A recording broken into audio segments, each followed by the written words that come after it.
The life of a gypsy. The only home Ray Van Horn knows is his trusty RV. He crisscrosses the United States from the streams of Montana to the waters of southern Florida and destinations in between and beyond. It's the life Ray loves. It's the life of a gypsy angler. This week, we're going to be fishing in Cedar Key, Florida. We're going to start off early, so I got up at dark 30 like I always do, had a little bit of coffee and checked the radar. I couldn't believe what I was seeing. There was a massive front coming. I opened the door, popped my head out, and looked around, and I said, oh man, it's all frumpy, it's fuzzy out. So I jumped in the truck, and we headed out of the Cedar Key RV park, which is a great place, by the way. You got to come and check this place out. And headed into Cedar Key. Now, this is only 7 miles from the RV park to downtown Cedar Key to the boat ramp. So it only took a few minutes to get there. Now, Cedar Key is one of those great old Florida places. It's a destination. It's not on the way to anything. It's at the end of the road. I'm enamored with places like that. It's like Chuckaluski and so many other places that I like to hang out. It's old Florida, man. A lot of people here that go back 4, 5, 6, 7 generations, they'll argue with St. Augustine and say, listen, no, we were first. This is the oldest place in Florida. Well, I thought we kind of hit it lucky because this is the middle of December, and I really thought it was going to be colder than this. Temperatures have been in the mid to high 70s, almost 80. I got up here a few days early to do a little scouting around. It was 80 every day, bright and sunny. And guess what? We're in an El Nino. That's fixing to change.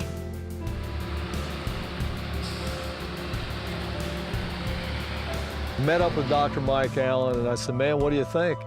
And he said, well, I don't know, we're just go fishing like we always do and have a little bit of fun. Mike, it has been, what, 3 years since we last filmed up here? Yeah, it has been. And we didn't film out here. We went over there on the Santa Fe River and went bass fishing for the Sewanee bass. The Sewanee bass, that's right. Yeah, today we're gonna catch red bass. We'll catch the redfish. Now, I'll tell you what, Cedar Key is a diverse ecology and habitat. And we're gonna fish some oysters this morning. It clouded up nice. I think topwater's gonna be pretty good.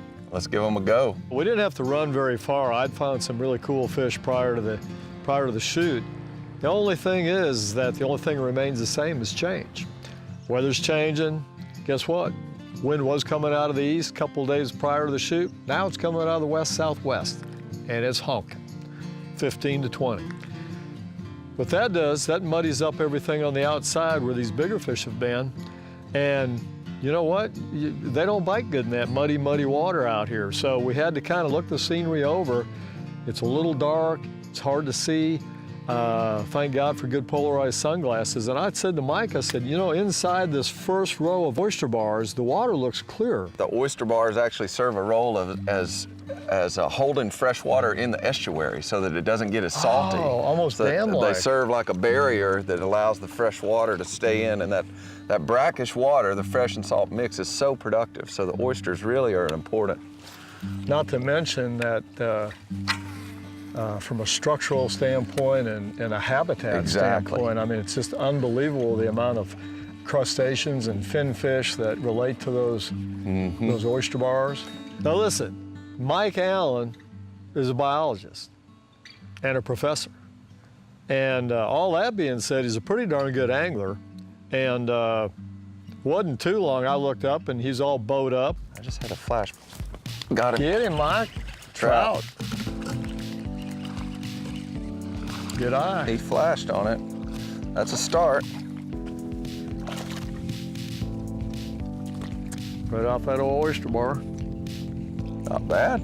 No.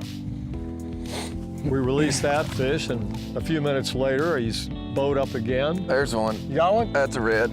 All right, I'm gonna let the boat swing. Or it might be a big trout. Me, not so much. Oh, man, I thought I had one right there. He's upset. Just had to find a zone with a little clear water. Sweet. Gotta like that. There you go, drop kick. Nice. Yeah. Pretty nice red. Yeah, not bad. All right, we'll let him go. A few more minutes go by, he's got another one. My camera guy looks at me and said, hey, you gonna be in this show, Ray? I hope so. We've got a south component of this wind right now, and it's muddied up those areas on the outside. And as soon as we came in here and found a little cleaner water, that made a big difference. Just one bar in and the watercolor changed completely. So that's probably gonna be the pattern. We're just gonna have to fish these clearer spots. And I've never done well in mud like that. No, so I haven't either. Haven't either. that'll be the deal. The Gypsy Angler with Ray Van Horn is brought to you by Ranger Boats, still building legends one at a time. Evan Root E-Tech, 300 hours, no dealer scheduled maintenance. Camp Light Truck Campers, no wood, no rot.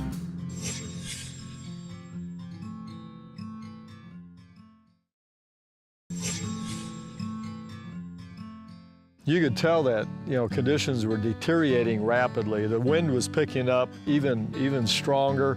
I looked at Mike and I said, man, this is borderline not fun. And he said, why don't we just run over there to Seahorse Key? He said, we can get in the lee over there, try some of the oyster bars over there and see if the pattern's gonna be the same. So we get over to Seahorse Key, which everything's pretty close over there. I don't care what kind of boat you're in, you can get around pretty easy. This little boat we're in's got a jet drive on it, so I don't really have to follow the channels. I mean, I can just kind of scoot right along straight. And we get over there, put the trolling motor down, and then all of a sudden, the fog set in. And I'm glad that they mentioned something about it because I thought it was just me. I mean, we pulled into this bay. It wasn't just a few minutes, and the whole place was socked in. I mean, we couldn't hardly see who was in the boat with us. And it was a little unnerving, I don't mind telling you. Had I not had good navigation and the units on this boat that I have, I'd be a little nervous. And fog is really weird, man. I mean, you can get disoriented in fog. And as foggy as it is and as dark as it's getting, I gotta pick up my top water rod. Oh, wait, hey, get him? Got it. I got him, buddy. Hee, that was a slurp. That's a good one. Well, that was a subtle take, though. It was. Very subtle. Just came up. Nice one. Mr. Redfish. Not a job, but we'll take him. Energetic young man. All right. Nice red fish on top. Not bad. All right. Oh! Get him, trout. The trout. All right. Got off. Yep. He's still there. Little man.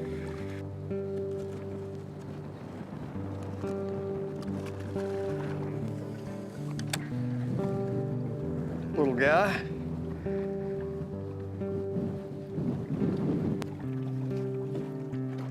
So I throw that sheepdog a bunch, and then we kind of come out this little neck, and I said, man, I don't know, I need to throw a popping cork out there and see if they'll respond to therapy.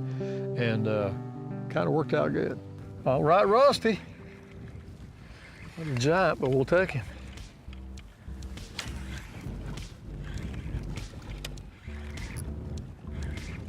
He did the popping cork. God, I mean, he ate that thing. Look how dark he is. Not a real big guy, but we'll take him. Tough day of fishing, we'll take him.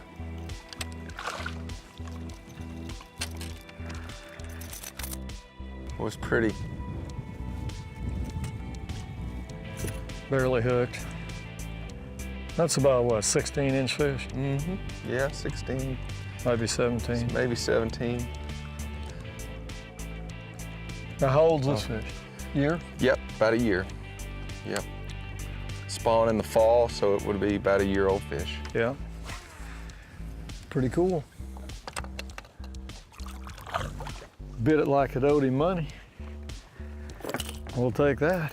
I didn't think it could get much worse than what the conditions were already. The fog was so thick you could cut it with a knife. And I looked at Mike and I said, you know, we got tomorrow. This weather is not getting any better. Conditions are really, really stank. I said, let's head in, meet up in the morning, and we'll just go after them again tomorrow. I'll tell you what, Mike, we've had a long day on the water. Mother Nature just dealt us a bad card. Yeah, I mean, we ran into some tough conditions. 4 days, for 4 days prior to our fishing, it's been sunny, low winds, and beautiful. And the fish were eating like crazy. And now the biggest front of the year is bearing down on us. It takes the options away because you can't move around and fish effectively, so. No, there's 3 and tough. 4 foot waves on top of those oysters over there that were so productive. As good as the fishing can be here, there's so many things to do in Cedar Key. And I thought, you know, let's get back. But on the way, I said, hey guys, I'll tell you what, there's a really cool tiki bar on the way out of town. You really got to check it out. So we get back, and I mean, it's been a long day. Cedar Key RV Park is a really, really nice RV park. Everything's paved here. It's a new facility. I have met so many cool people here. The management and the staff are wonderful, great facilities, and they had that fire pit going, and we kind of missed the big crowd of people, and it was just kind of winding down a little bit. It was perfect, but there was a bunch of them still there, and man, that fire was wonderful. The Gypsy Angler with Ray Van Horn is brought to you by St. Croix Rods. Fish now, do everything else later. Frigid Rigid Coolers, the last cooler you'll ever buy. Miro Lure, turn on the bite anytime, tie on a Miro Lure. Torque Lift International, the camper tie down and suspension of Gypsy Angler.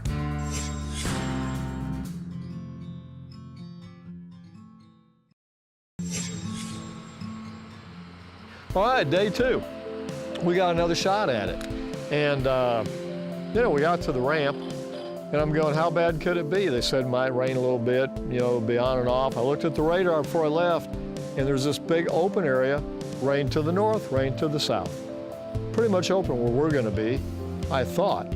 So we get to the boat ramp, and I'm going, it's gotta be better than yesterday. But you know what? There wasn't hardly any wind. I'm going, all right.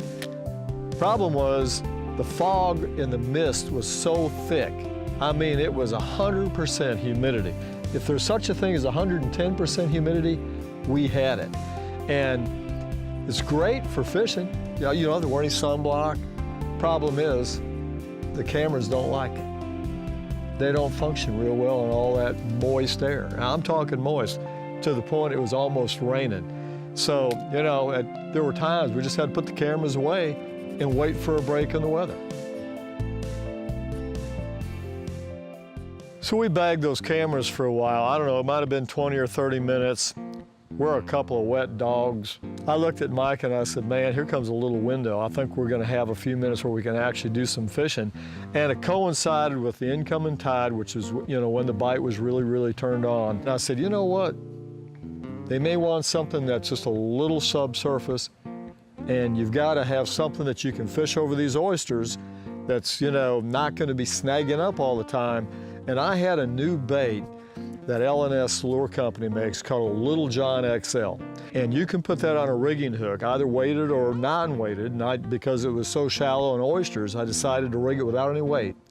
And you can twitch it, it kind of jumps up on the surface, but it'll sink real slow. And I threw that old bait out there and gave it a couple of twitches. Caught me a trout. There we go, there's a trout. Nice trout, Mike. All right. Woo-hoo! Look at you. The spotted sea trout. Not a bad one. Wow, textbook conditions for a topwater bite. I mean, when you open up the book and you go, what is the prototypical topwater conditions? We had them. It's gonna be epic. Tide just turned, starting to come in. Little trout action. Cedar Key, back in the pool. There he is. There's one. That's a good one. That's good fish. Big trout. Mm-hmm. Head shaking. I love catching big trout. They're fun. Ooh, come here, boy. That's a little more like I'm used to catching up here.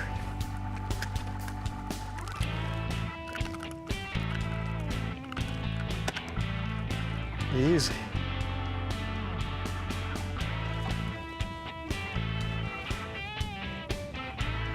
Nice fish. They are beautiful things. One of the most popular sport fish in Florida. And probably saltwater America. Yep. I caught a couple of nice trout on that bait in pretty rapid fashion. And I said, man, I'm in a little groove right now. They're making a little push in with this tide. Made another long cast. And that you know, I tell you what, that lure casts like a bullet. Very, very aerodynamic, even though it's weightless. Made a long cast, twitched it a couple times, slammed it, set the hook, and I go, whoa, that is not a trout there, buddy. Yep. Good fish. Yep. That's the one right there. Mr. Red. That's not a trout. Ooh. Mac Daddy. That's bronzy. Oh, that's a big one. Oh, he's under that boat. Get out of That's there. a big redfish. Goodness.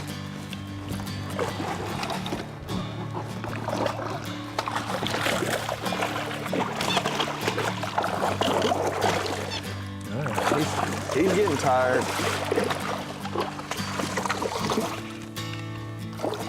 Got him? That is a beautiful fish right there.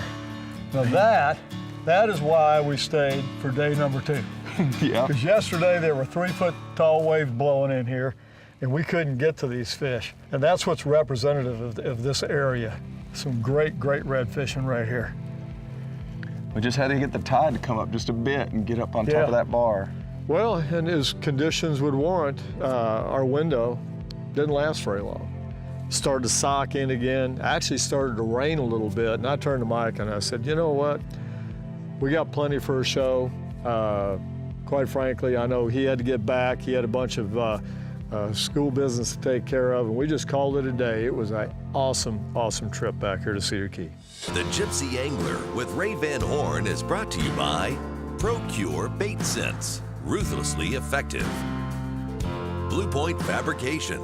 If you can dream it, we can build it. Dick Norris GMC, the preferred truck dealer of the Gypsy Angler. Bob's Machine Shop. Go fast, go shallow, go efficient.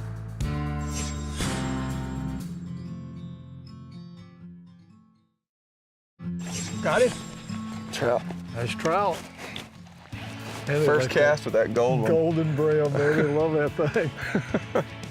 Dr. Mike Allen well, he's got a lot of bass fishing background as well as I do, and really likes a conventional reel, and love this new setup I've got with a 13 fishing bait casting reel.